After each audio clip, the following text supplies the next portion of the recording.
Hello, it's 12 hours GMT. This is the Midday News.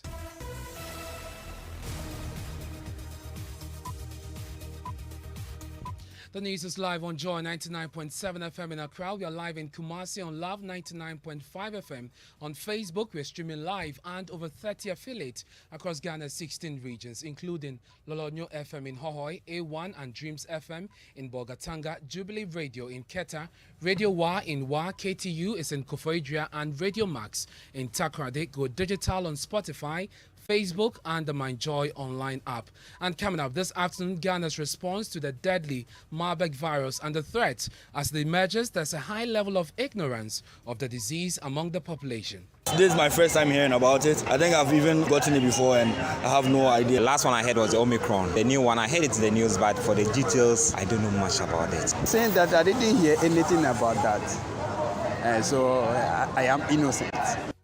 We'll hear from the Ghana Health Service as experts call for an emergency sensitization campaign to boost public awareness on the virus. But the aspect of education is what is a bit on the low side because having some more education, especially in the local language, at these communities would be very helpful to possibly reduce further transmission. Also this afternoon, the 1 billion loan approval set to leave Parliament divided yet again. We have details of how government intends to use the money, plus calls by the majority for partisanship interests to be abandoned. Both sides of the House have been well briefed. If all of us have the nation in mind, we'll rise above some partisan interest and look at the interests of the nation. Another agenda to obstruct government business. We'll be live in the House. Vice President Dr. Mahmoud Bawumia says he's determined to prove skeptics wrong in government's digitization drive, saying he's unfazed by the mocking by some Ghanaians. They are confronted with a mindset that only sees impossibility, a mindset that refuses to believe that African countries like Ghana can lead the world. And this is why I enjoy proving the skeptics wrong.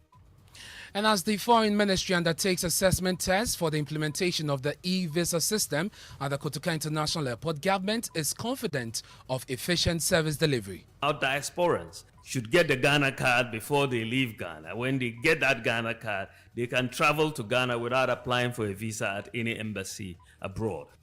We'll be live at the airport to bring you the success or otherwise of this test device. Also coming up in sports.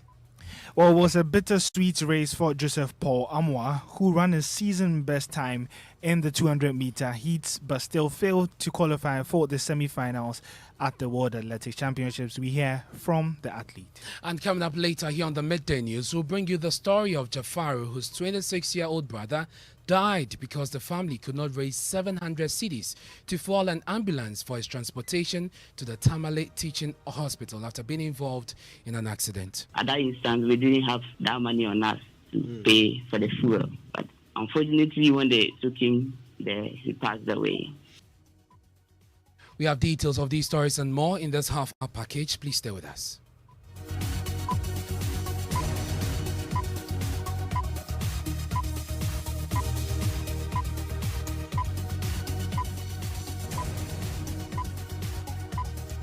Hello again, thanks for choosing us. This is the home of independent, fearless and credible journalism. I am Ernest. Manu. This afternoon, Ghana's response to the deadly Marburg virus is under threat. As it emerges, there's a stark lack of information over the disease in the country. The virus has already claimed 2 lives, with about 98 people placed under strict surveillance by the Ghana Health Service.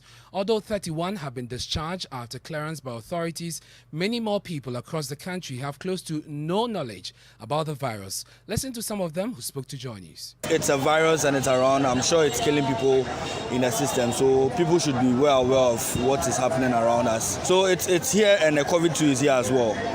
Wow. Since you are even saying it, this is my first time hearing about it. I think I've even gotten it before and I have no idea that I've even had the virus once in my life. I've not heard about it. I listen to the news a lot, but I've not heard about it. Saying that I didn't hear anything about that. So I am innocent. Actually, I've heard of it in the news, but I did not know much about it. And then just like COVID-19 came around, and then we were much educated, and it was all over in the news. The last one I heard was the Omicron. So the new one, I heard it's in the news, but for the details, I don't know much about it. You know, when the COVID came, it's like more or less people were advised to take, some measures in order to use the masks and other things, washing our hands regularly and all those things. But here comes the case, this one too is becoming serious. Something that is killing people, and you talk of zoology and all those things. And this is a sickness that we don't know whether we have the cure for it. So that's how much people know about the disease. Already, the Ghana Medical Association is calling for a return to the safety protocols instituted for COVID-19. Titus Bayo is General Secretary of the GMA. Based on the actions taken by the Ghana Health Service so far, I think I have confidence that the situation will be contained and we are not going to die. But we should be aware that this is a disease that has a very high fatality. And COVID doesn't come anywhere close to this. In fact, a colleague joked that this is a senior brother of Ebola. We never saw Ebola in Ghana, but we saw the devastation Ebola caused in other countries. So containment, prevention of spread is what we need to do. And for us, the general public, it's not for us to be alarmed and scared, but be vigilant. The Titus Bayo, General Secretary of the Ghana Medical Association, virologist with the Kumasi Center for Collaborative Research, Dr. Michael Owusu, is recommending an emergency sensitization campaign to boost public awareness on the virus. For many who have come into contact with these patients, they are an observation, they are being monitored with the hope to see if any of them will manifest the signs and symptoms. If not, then of course it means that we are doing well. But then in case you have some of these experiences, then we have to raise the alert and see how best to deal with them. But the aspect of education is what is a bit on the low side because we know bushmeat animals are one of the major reservoirs of this virus. So at this level, we need a lot of education for people to understand that we are dealing with something more different than COVID. And therefore, those who are highly dependent on bushmeat and handling dead animals or processing meats for food or restaurant have to be very, very vigilant. If possible, reduce or put a brakes on some of this. I think that having some more education, especially in the local language, at these communities would be very helpful to possibly reduce further transmission in case you have the reservoirs still circulating in the community. So what is the Ghana Health Service's response to this emerging health situation? Dr. Abuaji Da Costa is head of health promotions at the Ghana Health Service. He joins us live on the line. We're grateful for your time, Dr. Da Costa. You heard quite a number of the people we spoke to say they have no idea about this virus. Would you agree with those who say this is a reflection of the work done by the GHS? Thank you so much. Good afternoon to all Ghanaians.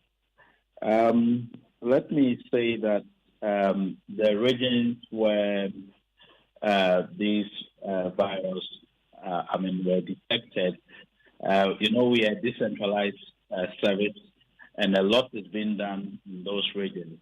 But at the national level, we are also planning. Obviously, we do have our emergency operations center.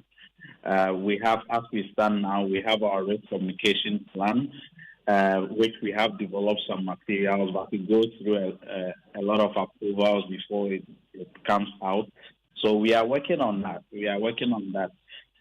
Once we finish, we believe that we will mount a comprehensive education on the virus.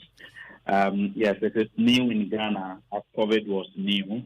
So I think as we go along, you'll see a more robust public education. But this is emerging, and I don't think we have so much time on our hands. How soon are you going to roll this out? I don't think it will take time. That's what I told you. So the most important steps have actually been taken.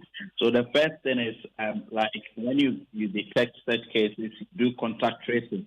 Contact tracing has actually been done, and obviously, from what you said, 31 of those contacts have actually been discharged.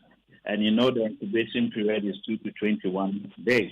Now, what I'm just trying to assure the public is that the communities that obviously we did the contact tracing, a lot of community engagement activities are ongoing. We are decentralized service, and our regions have actually taken charge. And we from the national, we are supporting them But I know that we are putting a more comprehensive nationwide education. So very soon you will see that happening.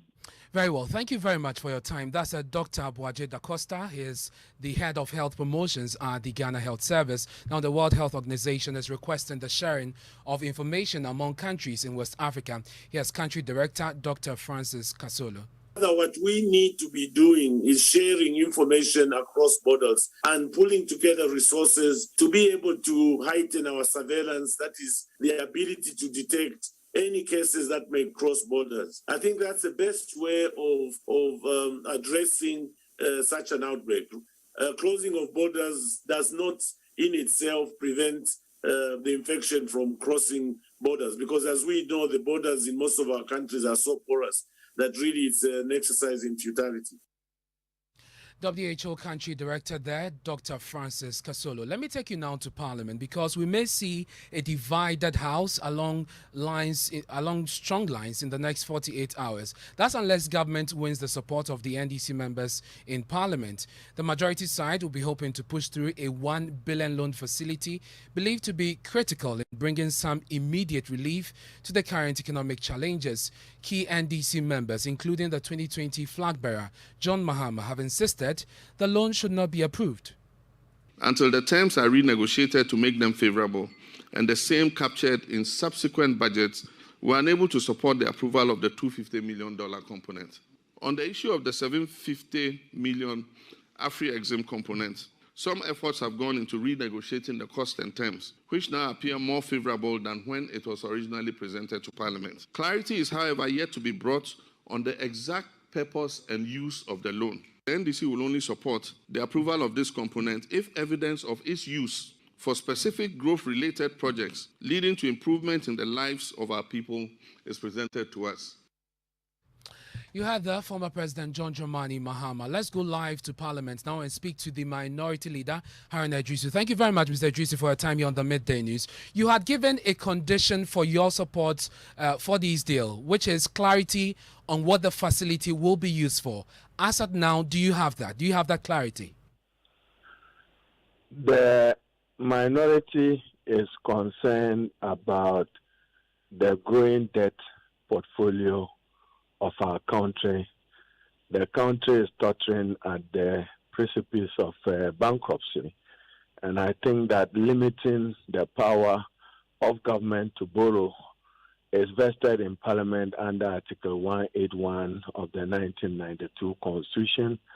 The minority group, since the $1 billion was introduced in Parliament, have requested for additional information from the Minister of Finance in two tranches of $750 million and then $250 million. The $250 million request is expensive, and we do not find that acceptable. How can you be borrowing $250 million, out of which $43 million goes to payment of premium or insurance? So we've asked the Ministry of Finance to renegotiate, as we do not find the terms acceptable. On the $750 million, there was a discrepancy as in foreign exchange. Are we borrowing in dollars or borrowing in euro? The resolution of Parliament must reflect that. The Minister of Finance, in the memorandum that he submitted to Parliament, only indicated budget support. So we needed to know which areas of the budget will that money support. Is it the road sector? Is it the health sector? Is it the education sector? Is it other social interventions? We need to know. So you still do not have answers to... We're also concerned about the growing debt service problems. I mean, you cannot have a revenue of $12 billion and pay $13 billion for debt service. What then will be left for compensation? What will be left for statutory payment? And what will be left for government's own social intervention? So Parliament granted, needs Mr. to Drisu, put you a do not brake have clarity on the details Minister of for this Finance. loan, and you raise issues about the growing public debt stock. But given the exigencies of the time, government needs this money to bring some relief to the Ghanaian people, the people you've been pushing for, and you have demanded that government does a few things to bring relief. Is this not, are you not willing to compromise around this time to make sure that Ghanaians get the relief that they deserve? Salvage the economy, to save the economy. I know that they are in dire need of resources for our import cover. And therefore, if they provide better and better particulars on the 750 million, we are open and amenable to getting that approved as soon as practicable. But the 250, they would have to withdraw it and then renegotiate it and come back to Parliament. There's also two other provisions in the agreement that I have read that is of interest to us. One, a promissory note in retiring it, and two, wanting to oust the diplomatic immunity of our ambassador in the United Kingdom. These are all matters they would need to clarify. But we know that we need to save this economy. We will help them save the economy, and we are disappointed at the management of the economy. How did we get here? Well, we'll leave it here for now, Mr. Drisu. I'm grateful for your time. That's the minority leader, Ernest Drisu. But let's speak to our parliamentary correspondent, Kweku Asante, who joins us live. Kweku, we understand the Committee on Finance is scheduled to have a meeting on this. What more are we learning about this loan business? So, Ernest, after the minority succeeded in blocking the approval temporarily last week, the committee is expected to meet today at 2 p.m. and decide on the way forward on the deal. We know that the House will be going on break in the next 2 weeks, and so this business should be fast-tracked so that government can get that revenue. But this business is also on the order paper to be taken. So in case the Finance Committee is able to meet today and have an agreement, it's actually possible that the House can make a decision on the deal today or tomorrow. And Kweku, in a separate development, the minority is also alleging that government's fight against Galamsey is disproportionately discriminating against some Ghanaians. Tell us more about this. So according to the ranking member on the Mines and Energy Committee, John Jinapor, some Galamseyers were arrested on concessions belonging to Anglo Gold Ashanti, and they allege that the minority maltreated and tortured them. They are now demanding an independent investigation to establish what happened and for punishment to be meted out against these military officials. Disturbing reports on the treatment meted out to suspected illegal miners who were arrested on the premises of Anglo Gold Ashanti, a mining company in Obuasi, by military officers. We are well informed that on the 15th of July, the military arrested some suspected illegal miners on the Anglo Gold field and subjected them to torture, inhumane treatment, abuse of their human rights, amongst others. You had John Jinapor, a member of the Minority Caucus on the Finance and Energy Committees. Time now for our Living Standard series, and fuel is the biggest spender, apart from food, on the budget of businessman and car owner Maverick. As a result, his movements have been drastically reduced. His social life is also out of gear. Mamiesi Thompson has more in the latest episode of our Living Standard series.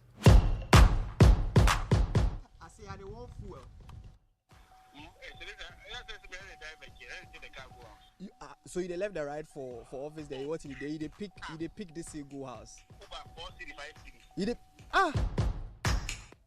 It's, I won't lie. See, if I get someone to give me free food, I'm a pepao.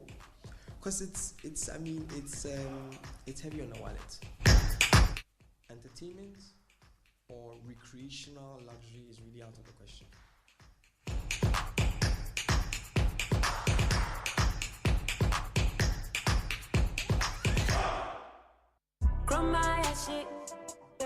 Businessman Maverick has ended his day and is getting ready to pick up his wife so they can go home together.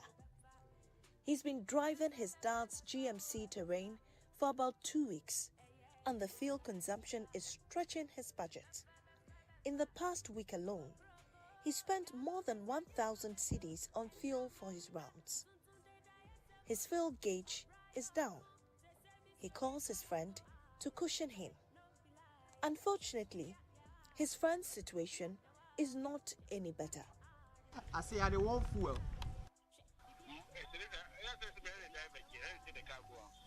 So you left the ride for office there. What you they pick this go house.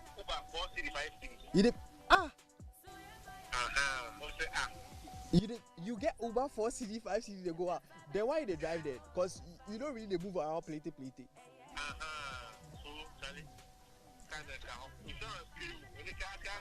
See, you do go barbecue for road top or massa. That's why I don't want to move out there. We go survive. We go survive. Maverick is one of many car owners struggling to keep up with the high fuel costs. Mamiesi Thompson with our Living Standard series. Vice President Dr. Mahmoud Bawumia says he's determined to prove skeptics wrong in government's digitization drive, saying he's unfazed by the criticism and in some cases the mocking of some of the digitization products, including the Ghana card. According to him, Ghana is leading the world in several digital technology areas, which has brought about efficiency in service delivery. People could not understand how the Ghana card, certified by ICAO, could be used as a travel document, and they mocked the idea. But today it is a reality, and our diasporans should get the Ghana card before they leave Ghana. When they get that Ghana card, they can travel to Ghana without applying for a visa at any embassy abroad. They can come in, and that is working. There are, however, still many who refuse to understand the importance of digitalization for our economic transformation. And therefore, they will mock any new innovation. You mock the digital property address system. They do not understand the mobile money interoperability. When we said that when we bring mobile money interoperability, every adult Ghanaian will be able to have a bank account. They didn't quite get it. The Vice President was speaking at an assessment test for the implementation of the e-visa system at the Kojo International Airport. We'll bring you more on this in our subsequent bulletins. This is the Midday News here on Joy 99.7 FM. We're taking a break. When we return, we'll bring you the story of Jafaru, whose 26-year-old brother died because the family could not raise 700 cedis to fuel an ambulance for his transportation to the Tamale Teaching Hospital. At that instance, we didn't have that money on us to pay for the fuel. But unfortunately, when they took him there, he passed away. Yamawa Akwaba, ba Akwaba Magic Busia, brand new channel, Tia Roba, Emuno Tiao, Ewo DSTV channel 149, and Go TV channel 108. Enianom Akwaba Magic Busia, Eddie Nidia Ghanaian programs mu Baufi, every to set the day, to have and to hold, and Yom Senior Cassia, series, and talk show, Bemo Cow TV sets Nichi, Akwaba Magic Busia, Ewo DSTV access to your 50 Ghana cedis per, and Go TV value to your 25 Ghana cedis per Ebusia Akwaba.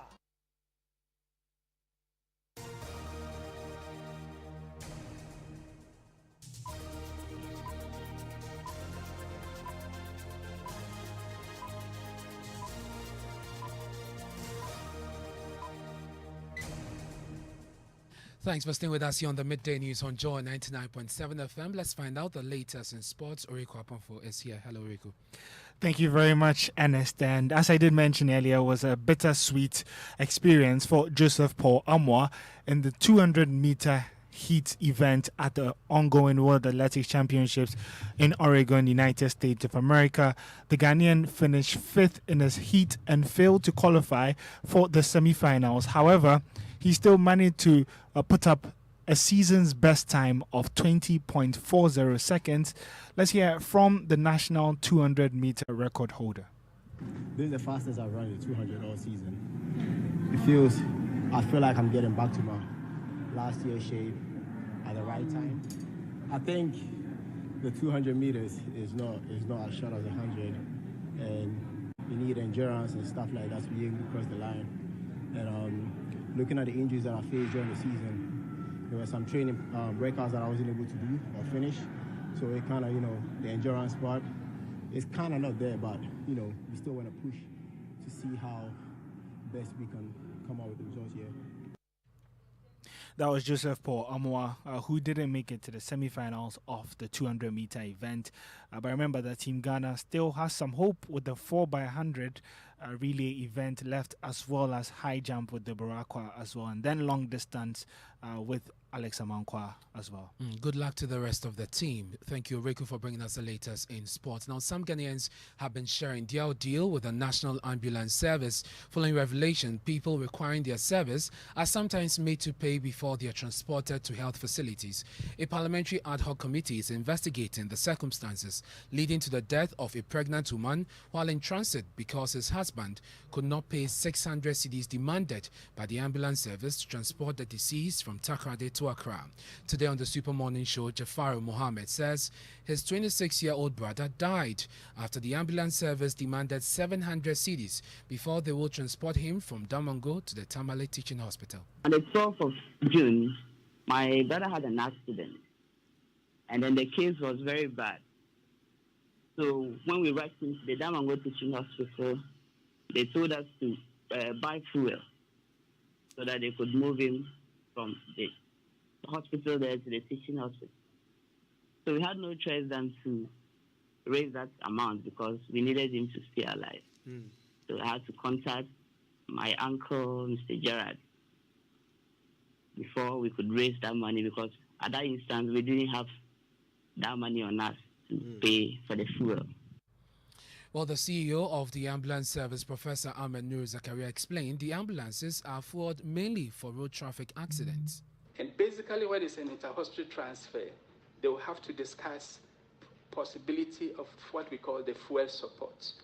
Because invariably, most of the time, the ambulances are fueled, but mainly for road traffic accidents and emergencies that there's no time to even discuss what we call fuel support. You heard the CEO of the ambulance service, Professor Ahmed Nur Zakaria. In the Ashanti district of Mankraso, a mother who lives in extreme poverty is pleading for assistance to find her family a safe place to live after the Ahmad Taj home nearly collapsed on them.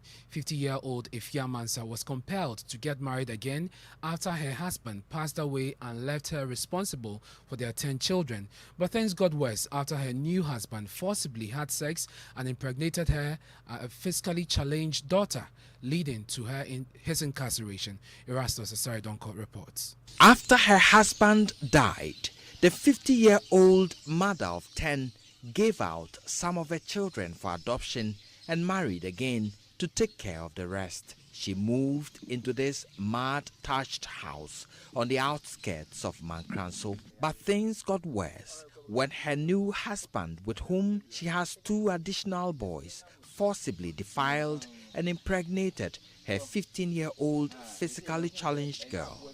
I returned from my mother's funeral only to learn that my husband has turned my daughter into a daily sex partner. After the man's arrest and incarceration, the woman now lives on the benevolence of philanthropists. Poverty has taken over the best side of this family. This structure, the mud-thatched house, locally called Atakwame, has been their home for close to 15 years. Now the structure cannot hold anymore. Just last week, this side, which served as a bedroom for them, collapsed nearly on the children who were sleeping here.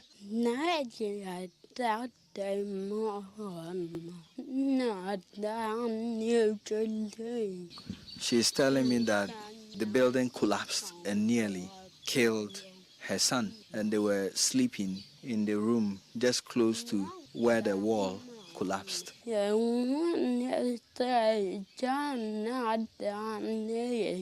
are now scared when they have to go and sleep, because when they are sleeping, the existing structure makes cracking noise as if it's going to collapse. I saw part of the building collapse in a heap. I had to. On any day, this building shouldn't be the sleeping place of this family, even for another night. But they have nowhere to go. And that is why they are making an emergency appeal to anybody at all who could help support to build a sleeping place for them. Erastus Asaredonko, Joy News, Mankranso, Ashanti Region. And that's it for the midday news. But just before we go, our drive safe tip: when making a right-hand turn at an intersection, look both directions at least twice before proceeding. Vehicles can appear almost out of nowhere very quickly, so exercise caution when pulling into a busy intersection. And that's it for the midday news. Our top story this hour: Ghana Health Service assures it will soon roll out a sensitization program to increase the awareness on the deadly Marburg virus. There's more news when you log on to mindjoyonline.com. I'm Ernest. Manu. Up next is Living Word with Dr. Mensa Otabel. Isn't life wonderful when everything worth doing is scheduled? Hitting the stop button on your alarm just in time for your morning jog. That's happy moments listening to your baby's heartbeat at the doctor's office. Or an arranged virtual meeting with that